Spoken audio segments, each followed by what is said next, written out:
Hello, lovely friend. I am Dr. Mary Barson. And I'm Dr. Lucy Burns. And this is the Real Health and Weight Loss Podcast. Good morning, gorgeous friend. How are you this morning? I hope you're having a fabulous day.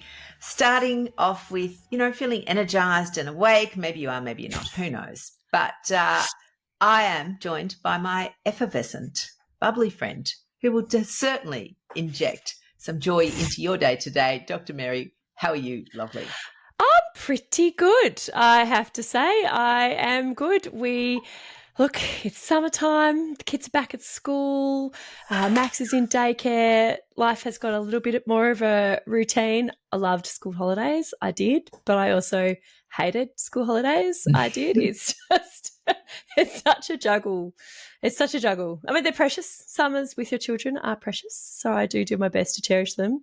But yeah, a little bit of system and order is good too. So I'm feeling good. I am loving life right now. How are you, beautiful? Yeah, good. A bit like you. Well, no, not at all like you. I have no small children. I also do love summer. As you know, I'm a summer person. I love sunshine. I like it warm. I have, do lots of swimming, which is my movement, the best movement for me. So I do love that. I have felt like I've been living in a share household for the past maybe year because my adult children and their while their boyfriends weren't living with us, they seemed to be living with us. And so I'd go into the kitchen and they'd be like, and 6 adults in a house, it's quite a lot. Share housey, very share housey. Share housey, yes. You go to use something and it's in the sink, or you go to get something out of the fridge and someone's already eaten it. So very much share housey. Anyway, one of my girls, so my eldest daughter has finished uni, she's graduated, she's working, she's now a grown-up, she's got a grown-up job, she works as a horse vet, and she's moved out.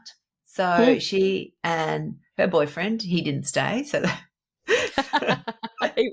they've gone. And yep. And on top of and lots of you will know that not only have I had lots of sort of adults living in the house, we also have had a lot of pets throughout our life. Anyway, Ruby took with her 2 dogs and a cat. So it now feels like, our house is much less busy, less busy. I know enough about your household to know that still leaves a lot of animals, but I can imagine that it does feel like a relatively emptier nest right now. It does. Yes, it does. It does. We have got a very young, enthusiastic, exuberant border collie who you will definitely relate to. And he is, one part hilarious, one part annoying. But that's and in fact, one part hairy, the hairiest hound I've ever met. But no, he's good. Yep. My border collie gets dreadlocks. It's a thing. Yes, more maintenance. More maintenance. Well, lovelies, we've got some great things, I think, to talk about today. I'm excited. And I thought, we'd start. I mean, one of the things that I think is really important, we've spoken about this over time, but just to re-emphasise, our favourite thing of lifelong learning. Yes. So, Mez, what are your thoughts on this? Yeah, my thoughts are that when it's really important to remain open-minded and humble I think in all fields of life, but particularly in, the health, weight loss space, as new scientific information becomes available, there's a constant evolution in science. There's a constant evolution in our understanding. And as we should remain open-minded and committed, I think, to that lifelong learning, and that remaining open-minded sort of fosters that curiosity and that willingness to learn.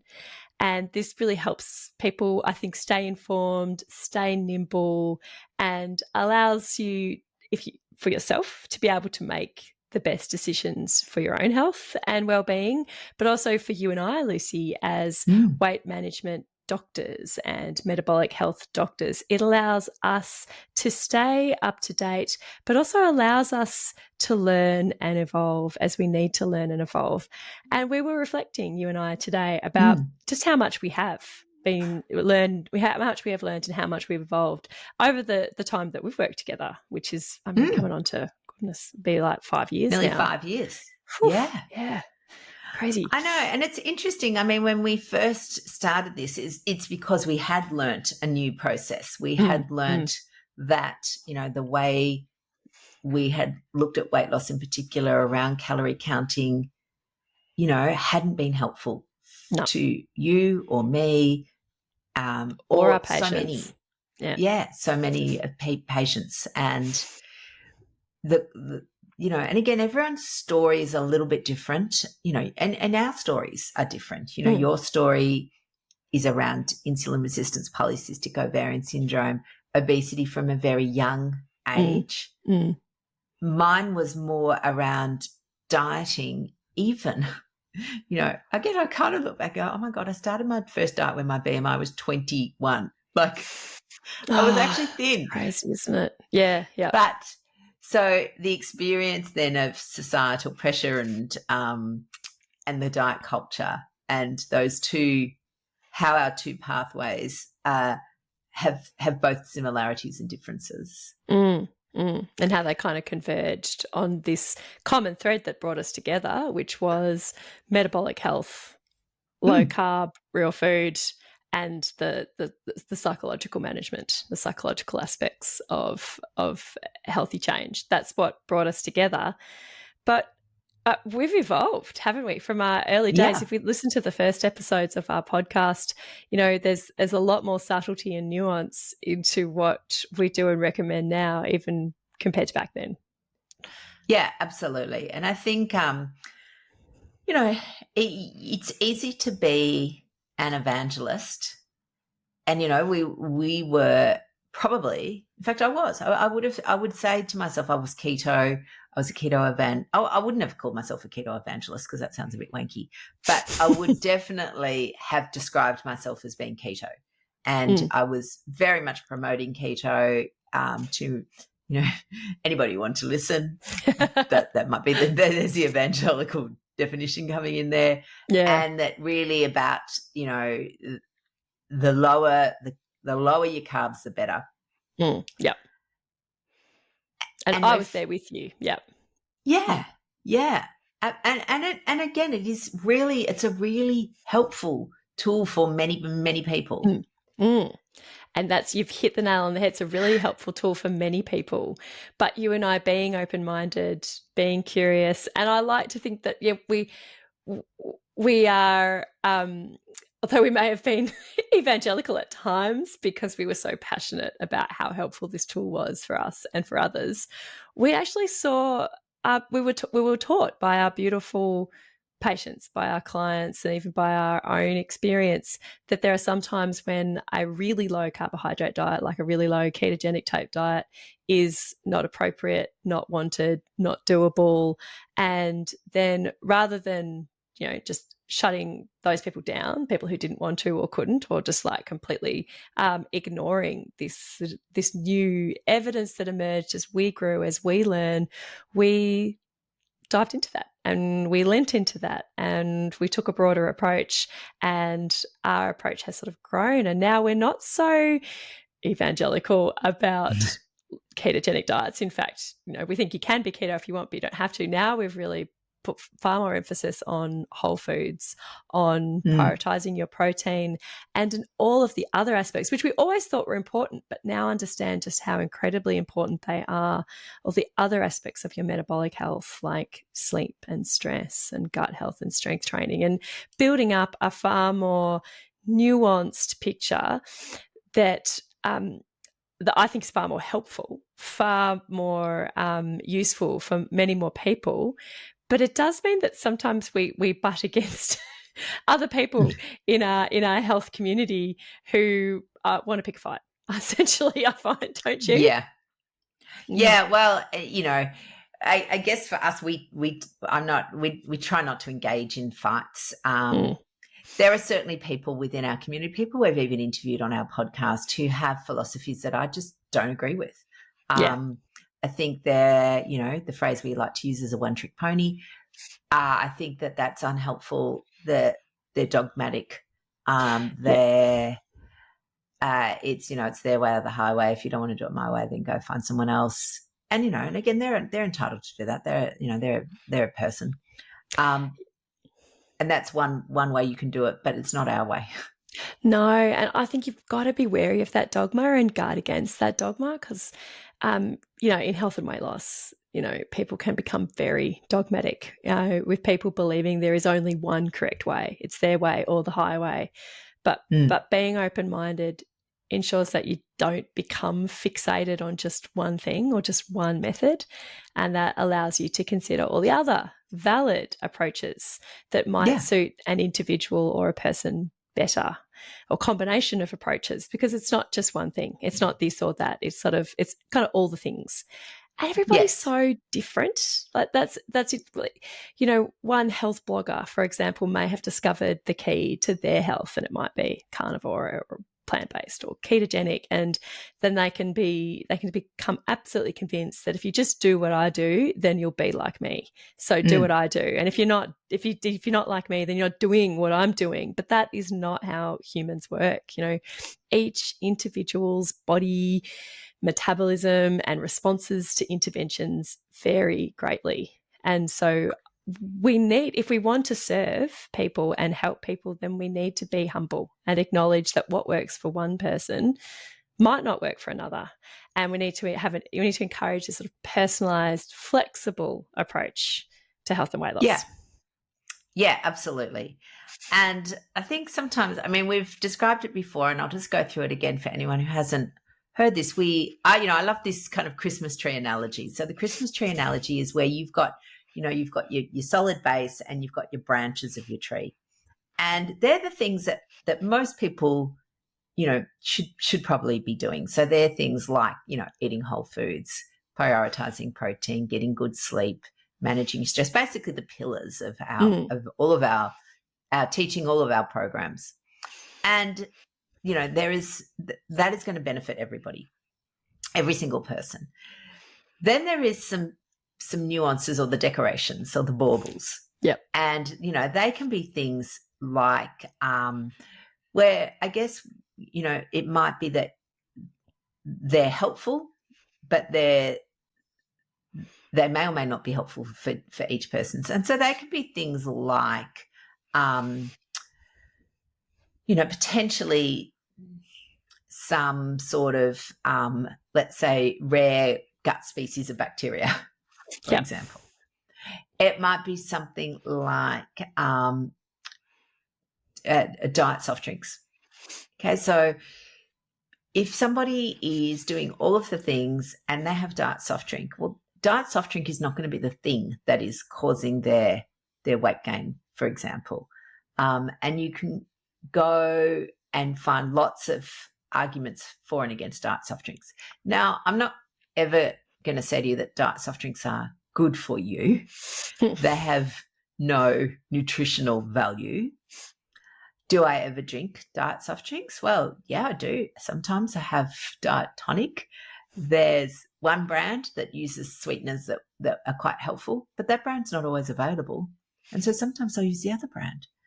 And again, I think overall it's such a small thing. It's not the only thing. Yeah. So what happens? So I guess what the Christmas tree analogy is that sometimes we can get focused on the shiny baubles, and we spend all of our time focusing on that. But yet the issue is that we're sleeping 3 hours a night, that we're, maybe eating all of our caloric intake. So all of our food is eaten between, 8 p.m. and 10 p.m. And we're not focusing on that. We're focusing on the fact that we're still drinking Diet Coke or something along those lines. That's right. There are those fundamental pillars that everyone can work on. Everyone would benefit from: sleep, strength, real food, stress management. Everybody's life could be improved by these things. And finding a way to work on those for you is going to be different. So even like from a mindset point of view, mindset skills that are useful for one person won't be useful for another. But there are those fundamental pillars. And then once you've got those fundamental pillars in place, then there's a lot of individualization and personalization. And we all need to be, empowered and empowered to know what to do and how to do it. And we do need to guard against dogma. And, the way that we help people, the way that we guide people, it has evolved. It's not drastically different. Like, I'm not saying we were used to say that, everybody has to drink beetroot juice every day, and now we're against beetroot juice. There's nothing like that. I don't think we've ever mentioned beetroot juice, but we have. I think, become, because we're open-minded and because we work in this space, we become more experienced. With that experience, there's been more nuance and more subtlety, I think, that we've allowed to come in, and I think that's really helpful. Oh, absolutely. And we've talked over the last couple of months about the the advent of weight loss medications. Now, when you and I first started, there was only one injectable weight loss medication. It was expensive. It needed to be injected every day. And the studies weren't that good. It was underwhelming, wasn't it? Yeah, very underwhelming. It was. And so the average weight loss for people after 2 years using these medications was 6% of their body weight. I remember thinking, wow, so if you weigh 120 kilos, you're going to spend $500 a month injecting yourself every day to lose like 8 kilos. Yeah. It seemed like expose yourself to all the dangers and side effects as well. It didn't seem like a good deal. Yeah. It wasn't something that you and I routinely prescribed. Not at all. Now, the newer medications are far more effective in the numbers. There's lots of there's issues with them. I wouldn't say there's lots of issues, but there is issues and they need to be discussed.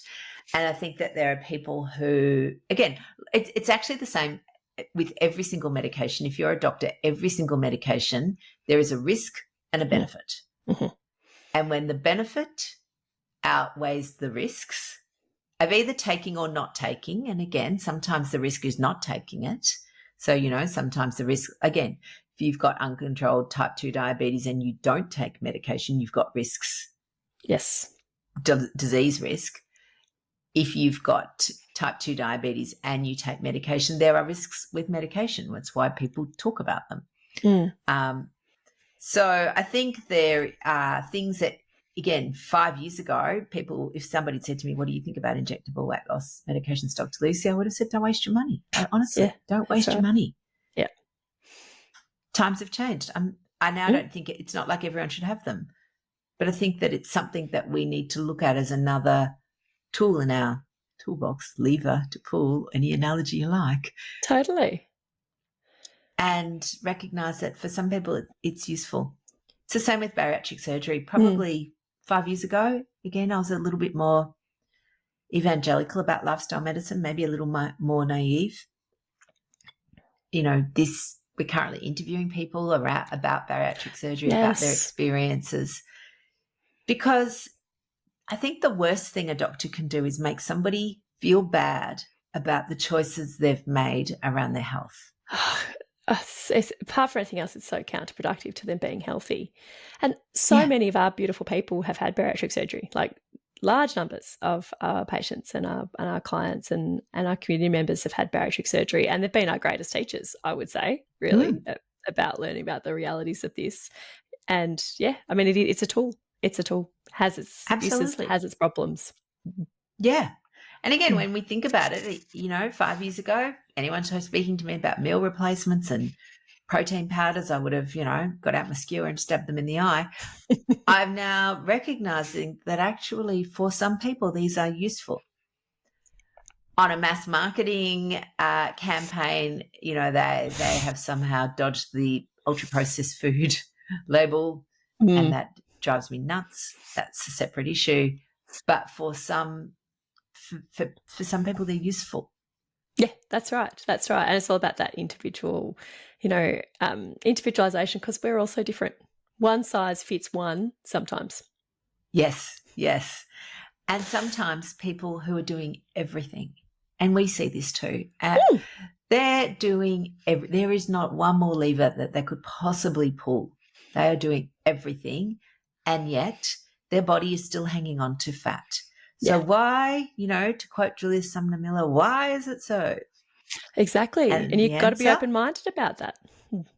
Yeah, the answer is we don't know, because we don't have all the answers yet. Yep. There is going to be stuff that is going to come out about obesity management that we don't know. Yes, that's right. And I can't wait to learn it when it does come. Yep. Yeah. Yep. Keep expanding the edges of our understanding. Absolutely, because that is how you bring everyone along with you. If you want to be tribal and stick to your one gun, that's fine. You can do that, but you alienate people that need assistance, that people need help. When you consider all the possibilities, think about all of the options, then I think it's, you're much more inclusive.